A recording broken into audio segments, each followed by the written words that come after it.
First game out of the way. Victory in the first of the two games that Colombia had to win.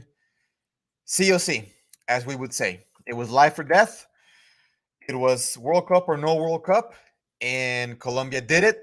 We finally were able to unleash the very suppressed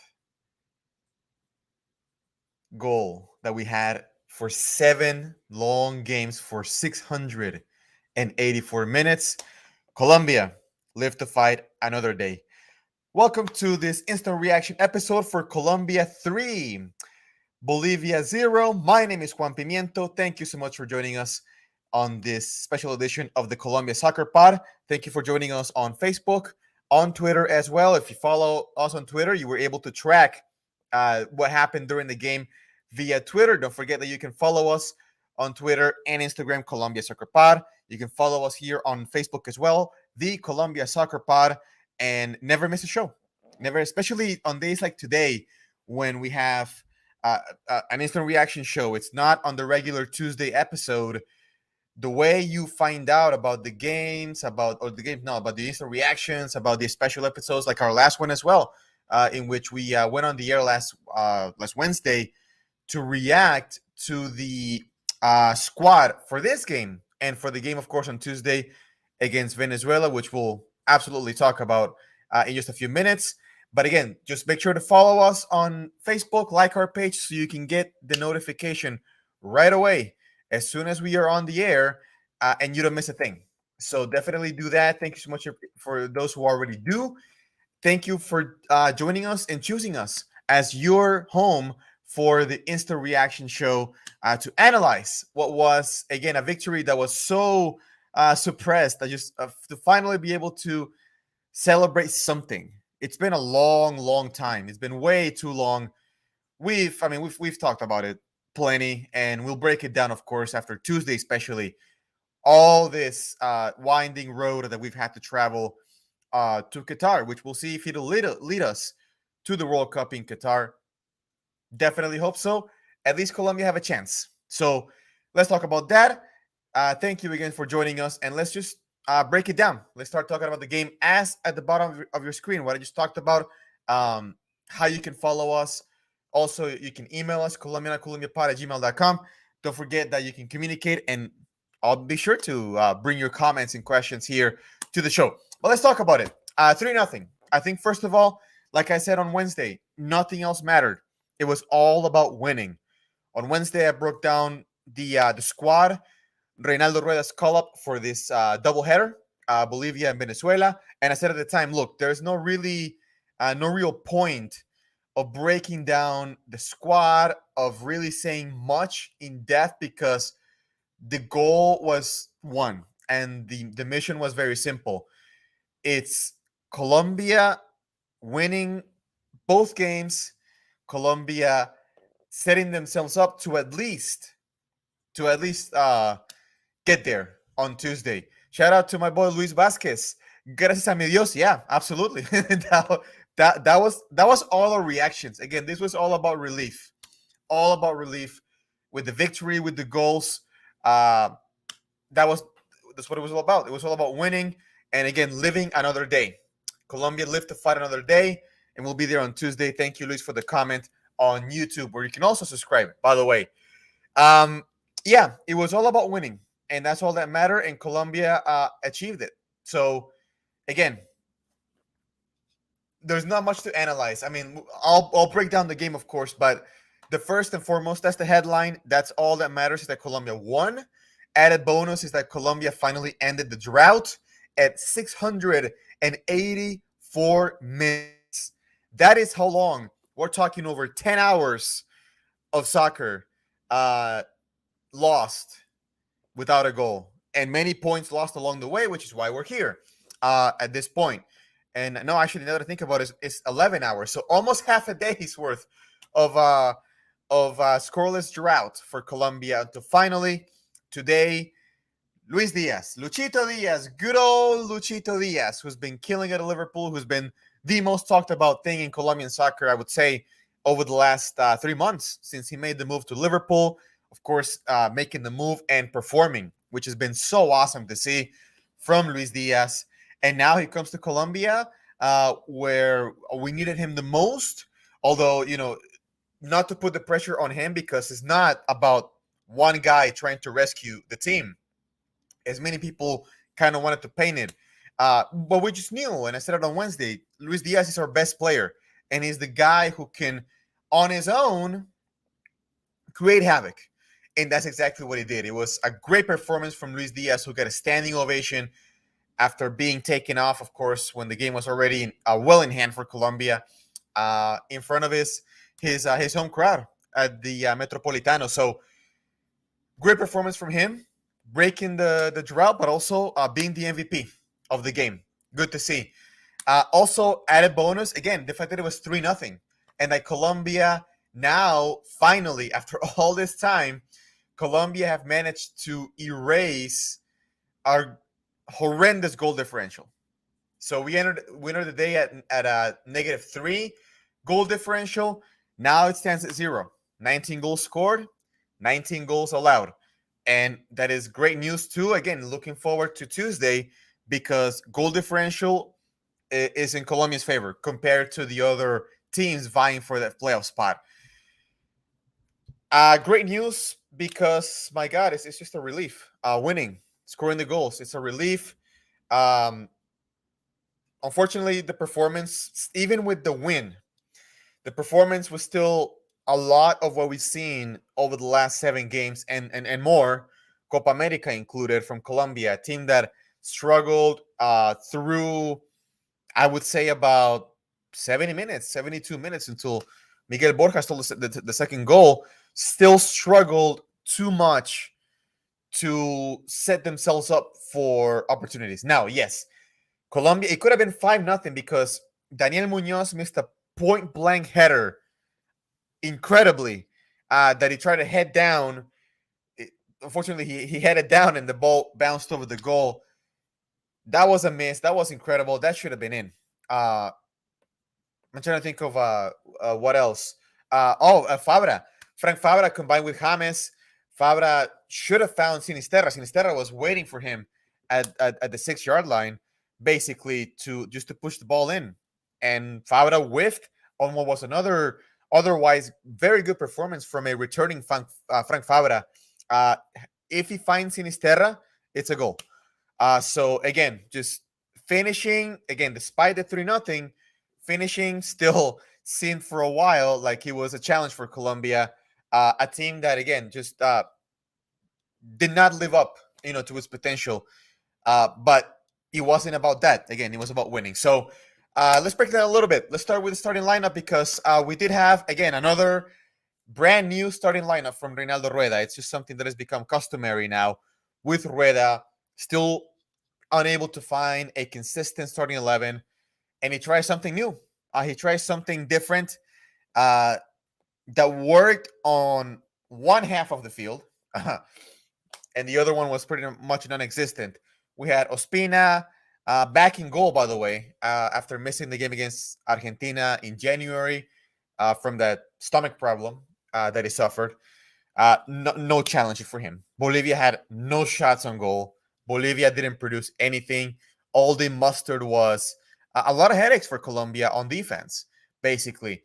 Give Bolivia credit, because they set up a very solid system, very well thought out defensive outlay for Bolivia, that they were able to carry out again for 70 minutes plus, until everything just kind of fell apart. So give Bolivia credit, because in Colombia's inability to find other ways through, that is not just the left side of the field, or Luis Diaz on that left side finding his own spaces, they were able to really stifle Colombia at times. So give them credit, but on offense they did nothing. And Ospina was just another spectator, which was good to see.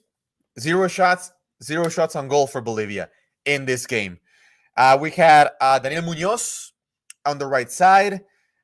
Munoz, again, he had that goal. He had the chance to score. We saw him get involved or try to get involved in the attack. But again, that right side was just completely abandoned, forgotten about, because neither Munoz was playing with another new partner in Sinisterra. Cuadrado was supposed to be their buffer. I'll get to him in a second. But no real influence from Munoz again, except for that one chance that he missed. We had Carlos Cuesta back, which was awesome to see. And again, not much of a challenge. When he was challenged slightly, he responded. So good on Cuesta. He remains Colombia's best center back that we have. So good on him. He was supported by William Tecillo, back at center back, of course, which he featured um, over the January games as well. Again, not much of a challenge.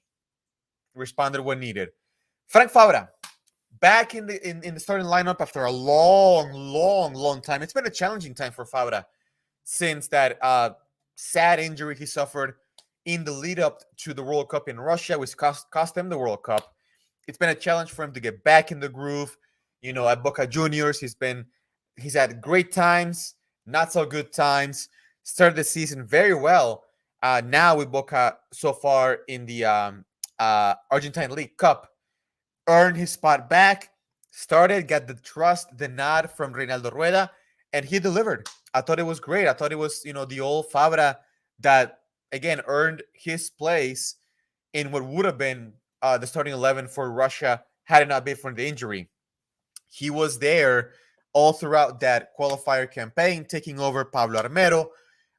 And we saw a guy who, again, we know can contribute in the attack and who ended up combining very well with Luis Diaz on that side, and also was the beneficiary that James featured more on that side of the ball and was able to feed a lot of services to Fabra. So good on Fabra, one of the best in the game. Surprise here, no Wilmar Barrios, and we didn't see him at all. He sat out the entire game, did Barrios. The chosen one was Gustavo Cuellar as the D mid for this game. And yeah, same thing. He was good. It's just a matter of Cuellar didn't have a good partner in Cuadrado. So as I reach for the remote control for 1 second, here we go. Got to keep an eye on things here in CONCACAF at the corner of my eye. I know a lot of you are as well, so I'm right there with you. The performance from Cuellar, it was okay. I mean, he was there. He was a buffer. He tried to distribute the ball left and right, not much in the center because Bolivia didn't have any spaces for Colombia to go through. So Cuellar was okay. Again, not very much challenge either on defense. So it was good. The other shocker, or maybe not so much, but well, I mean, it was a surprise. Cuadrado was Cuellar's partner. Cuadrado played more as a number 8 than anything, and it was no good. Chalk it up. Another bad performance for Cuadrado in Colombia on another role. And then this was not, for those of you who are thinking, well, isn't this what he played under Queiroz? Not really, because under Queiroz, yeah, he was an interior midfielder, a center midfielder, but Cuadrado had a very specific role.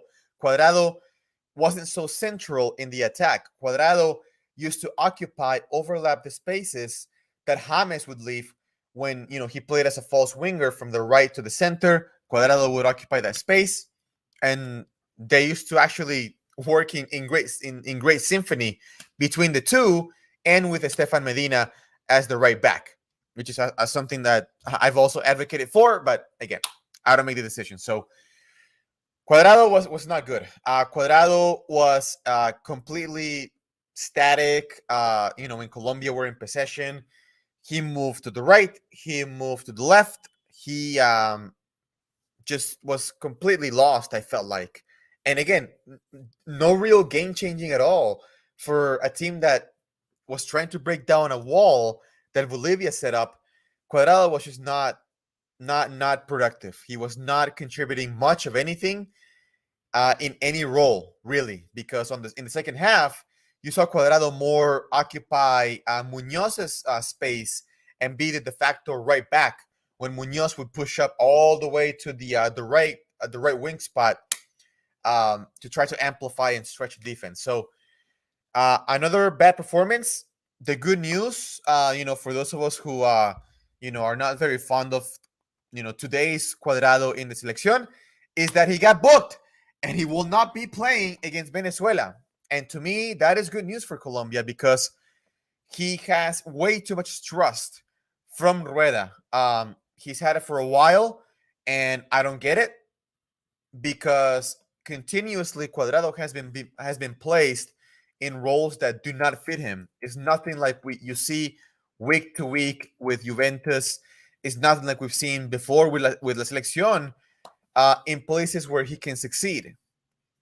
It's been the opposite, and a lot of it too is Cuadrado executing, which not good because he usually just makes the wrong pass, makes the bad pass, dribbles when he doesn't have to dribble.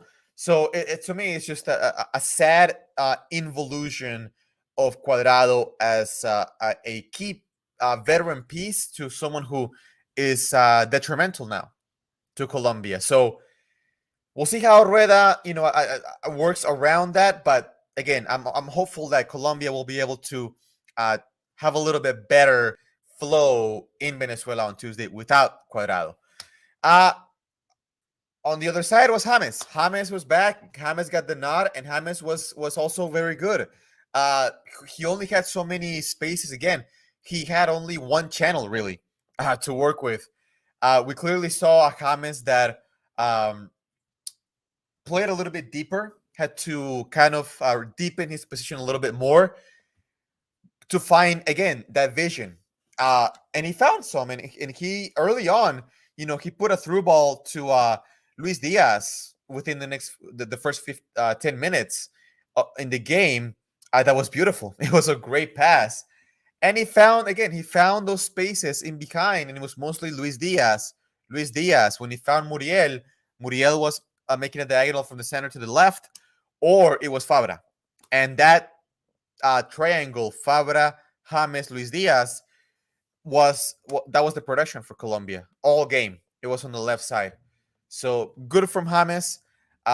Encouraging to see again, knowing what James's reality has been now for so long, with injuries, inactivity, disagreements with the coach. Good to see him back. Good to see him leading. Good to see him producing and influencing the team like we know he can. We had Luis Diaz again. I talked about already on the left. He was the best player, the influential player, the difference maker, el distinto, if you will, for Colombia with the goal, the assist, and the second goal. What more can you say? He's the best player. Sinisterra, Luis Sinisterra, a guy who also clamored to be on the squad, was on the right, and that was another issue. Just like Cuadrado was playing out a role on a completely miscast role position as a center mid, so was Sinisterra, who again was not. The fear was because in the lineup sheet you saw Sinisterra as a right winger, so the fear was this guy's going to be stuck on the right wing all throughout. But he actually plays centrally. He played more centrally for uh, when Colombia was in the final third. He would be the one to kind of find those spaces that Muriel would open for him. He was complementing Muriel, also being a support piece, trying to show for Cuadrado, for James to continue the game, to find spaces. But he was playing again at a position. He looked awkward at times. He's a guy who plays on the left wing, or if he's gonna play more centrally, again he's gonna be more towards the left. So another guy miscast by Reinaldo Rueda, playing on the right. He ended up being subbed out, and up top was Muriel, who I've been clamoring for this for a long time. That Muriel was the best player for Colombia at the striker position as a number 9.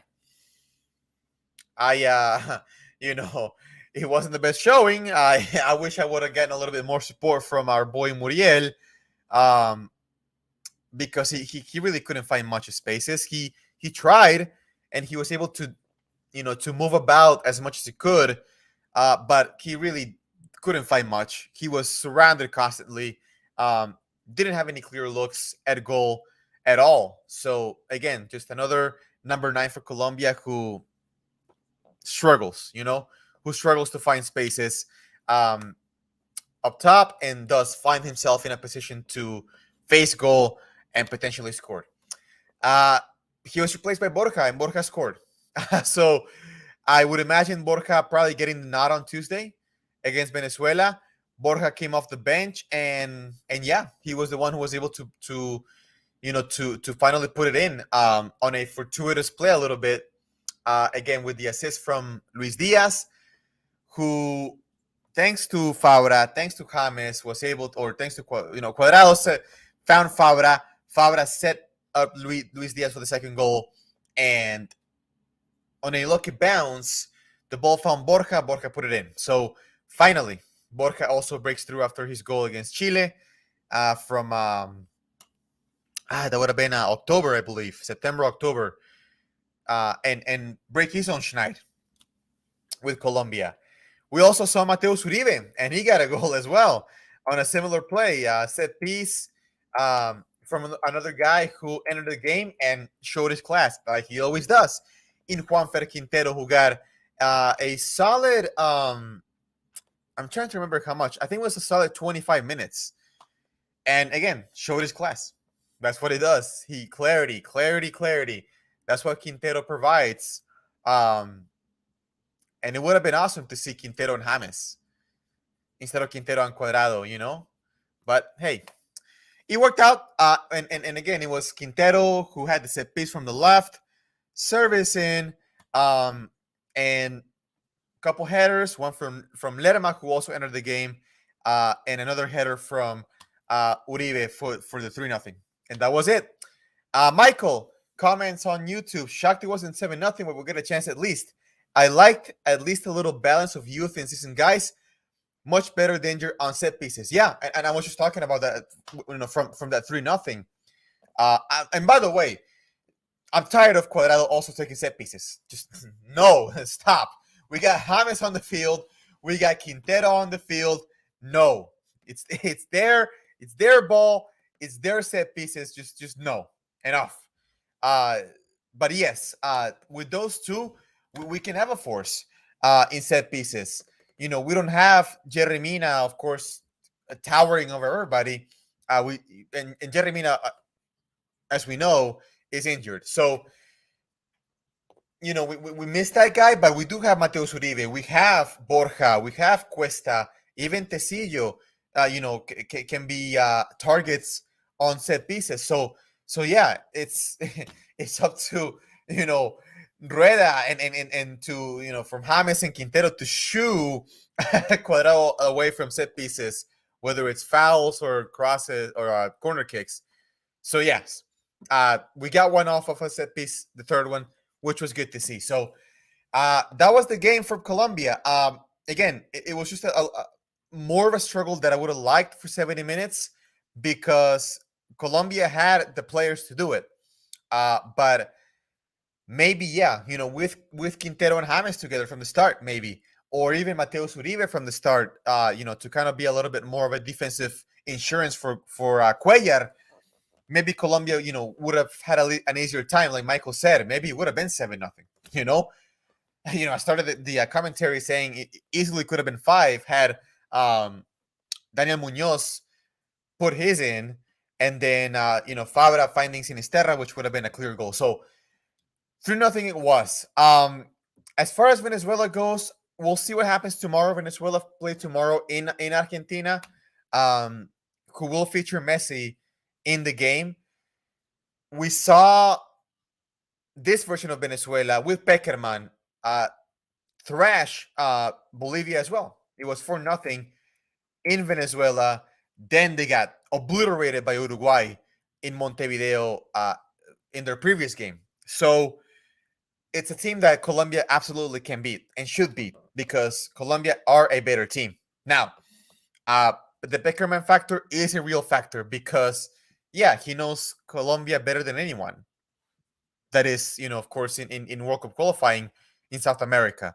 The guy who will be there that I'm most scared of because of the recent past is Salomon Rondon, who will be there. He will feature. He's back in the squad, and he always kills us, man. Oh my god, he always kills us. So we'll see what happens with a team that is also suffering absences. Is Venezuela, And again, Colombia have not beat Venezuela in a long, long time. I'm gonna look this up because if I recall correctly, the last time that Colombia beat Venezuela in World Cup qualifying, I want to say it was on the road to 1998, which was a long time ago. It would have been technically, I think it would have been the year 1996. So we're talking now 26 years. And let me double check because even saying that it's amazing to think about. Um, Let me see because yeah, Colombia. The last time on the road to Russia, it was 0-0. Another frustrating game that Colombia had to win, of course. I remember then. Um, it was let's see, on the road to Brazil. I remember it was a loss. Again, Rondon and Juan Arango killed us in that game. Um, it was let's see, on the road to South Africa, it was 2-0. Colombia lost in Venezuela. On the road to Germany, it would have been a 0-0. On the road um, to Korea, Japan. What am I thinking? 2002. That was a 0-0, which, by the way, was the game that ended up with Chico Garcia getting fired. And yeah, 1996. That was the last time Colombia won in Venezuela. Amazing to see. Amazing to see. So yeah, Colombia have to break that schneid. COC. There's no option. We have to win. We can't afford another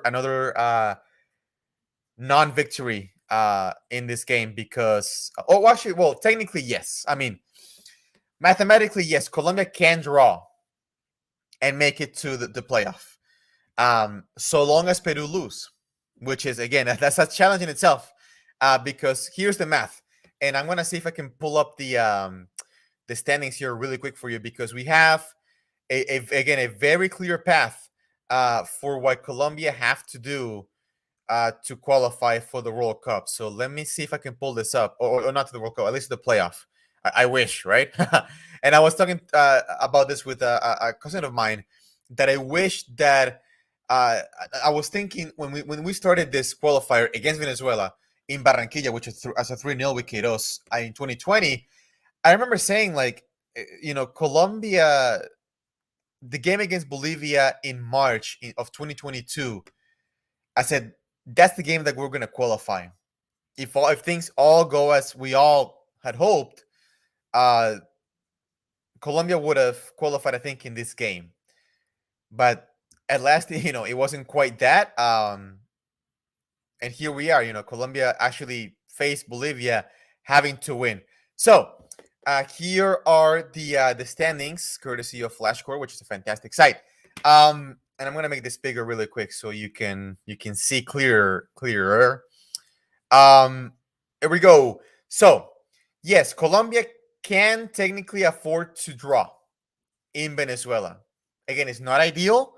Um, because again, Peru hosts Paraguay. Paraguay destroyed Ecuador today, unexpectedly so. Paraguay are playing without pressure, so they play relaxed. Ecuador played maybe their worst game of qualifier so far, but they still qualified. So we got Brazil are through, Argentina are through, Ecuador, despite the loss, have qualified for the World Cup. Uruguay beat Peru, which also eliminated Colombia from qualifying directly, and also sent Ecuador, despite the loss in Paraguay, to the World Cup. So all four teams that are qualifying directly, those were booked. Brazil, Argentina, Ecuador, Uruguay. It is down to fifth place between Peru, who are hosting Paraguay, Colombia, who are visiting Venezuela, and Chile, who lost to Brazil, which also was beneficial to Colombia, um, having to beat Uruguay at home to have a chance, a remote chance at a qualifying. So this is the math. How realistic are the chance of Colombia making it to the playoff? It's remote because I think Peru are gonna come out like a bat out of hell, against Paraguay at home, knowing again what happened, and there was controversy, by the way, in the game against Uruguay. So they're gonna come out again, knowing that they have to win. If they win, they're in. If they win, they're in the playoff for a second consecutive World Cup cycle. So they're gonna come out again. Paraguay, I really hope that they can play as loose and confident as they did today against Ecuador, even on the road. If they do so, then I think there's a good chance that they can muster a draw. If they do, and Colombia win, we're in. So that's the math. Colombia, but first again, Colombia have to do their job just like today and beat Venezuela. It's not gonna be any easier, I think, than it was today. But with Cuadrado being out, we'll see what happens. How Rueda adjusts. I just hope that is nothing like what we saw against Argentina, in which Colombia came out completely lethargic, completely relaxed, too relaxed. Something that, again, has been a recurring problem for Colombia under Rueda. They also have to come out firing in all cylinders, Colombia, because we got to score. We got to score early so we can get that out of the way, if you will, get a lead, and then just scoreboard watch and see what happens in Lima between Peru and Paraguay. Hopefully, Paraguay can give us the hand, and Colombia can go to a playoff against the fifth place Asian team. So that is the math. Who would I line up against Venezuela? I would. I like the 11. It's just I didn't like the placement of these players. I think. I of course Ospina for sure. Ospina. I want to see still Stefan Medina. I want to see Medina. I want to see Cuesta. I think Tecillo's fine. Sure. Leave him on. Fabra, how do you take him out after the performance he had? We also can, I think we need Barrios back. Definitely. Barrios in place of Cuellar. We cannot have another Cuadrado situation. So you can put in, Mateus Uribe along with James. I think Sinisterra maybe sit out in this game and allow Quintero in, and we can have another pairing of Luis Diaz and either Muriel or Borja. I think that can be the lineup. We'll see again what Rueda does. I think maybe Rueda will probably stick with Munoz, on the right side. But I hope Barrios is back in. I hope Quintero can be in from the start. And that Colombia, again, come out just like today, firing on all cylinders, not relaxed, and looking for a goal, an early goal, so that we can relieve pressure from ourselves. And again, simply just hope and pray that Paraguay can give us a hand. It's a tall task again because we're in Paraguay's hands, but it's possible. We have a chance, and that's all Colombia needs is a chance. So let's do it. Let's take care of business. Really quick before we close this up. I know this was a little bit quicker, but again, there was nothing much to analyze from this game besides the result and the fact that we're in a playoff position potentially. One more comment from Michael. I wish we had Cucho Hernandez type with the like of a Zapata or Falcao. Yes. How poetic Peckerman on our last qualifying game. I've been saying that now for a while. That it is poetically scary, if you will, that it just happened to be Peckerman. Maybe the guy, just like I said last Wednesday, made the guy Peckerman who can put Colombia out of their misery, which would be just amazing. Yeah. Let's hope not. But it's just, yeah, it's very poetic, like Michael said, that it's Peckerman who could be our Grim Reaper on Tuesday. So thank you so much for commenting, Michael and Luis. Shout out to you all. And I want to get more comments from you on Facebook, on Twitter, on YouTube, just like these two guys. Thank you so much for tuning in and watching. If you're tuning in and we're not live, still leave your comments. I will check them out, of course, in retrospect and bring them up on Tuesday. So speaking of Tuesday, just a reminder, we will be here just like today on Tuesday. So our next episode will be, of course, the instant reaction on Tuesday to the game against Venezuela. Um, it'll be 7:30 Eastern, 6:30 Central, 5:30 Mountain, 4:30 on the West Coast. So we will be here again as soon as the final whistle goes and I can get my stuff set up. We will be here to react to what hopefully will be Colombia securing the spot in the playoff and just surviving and advancing.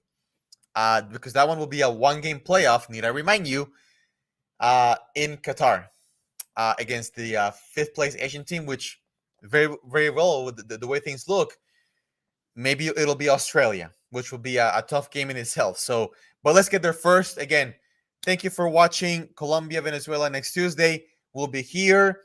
If Colombia win and make it to the playoff, if Colombia win and don't make it, or draw or lose, no matter the result, I'll be here. We'll be recapping the game. We'll be also doing a recap of the entire qualifying campaign, which will be a very painful review, even if we do make it, and talk about what the future holds for Colombia. If it's the road to the World Cup now that we're embarking on after Tuesday, or if it's elimination and the start of the road to the North American World Cup here in 2026. So tune in because we're going to be plenty to talk about.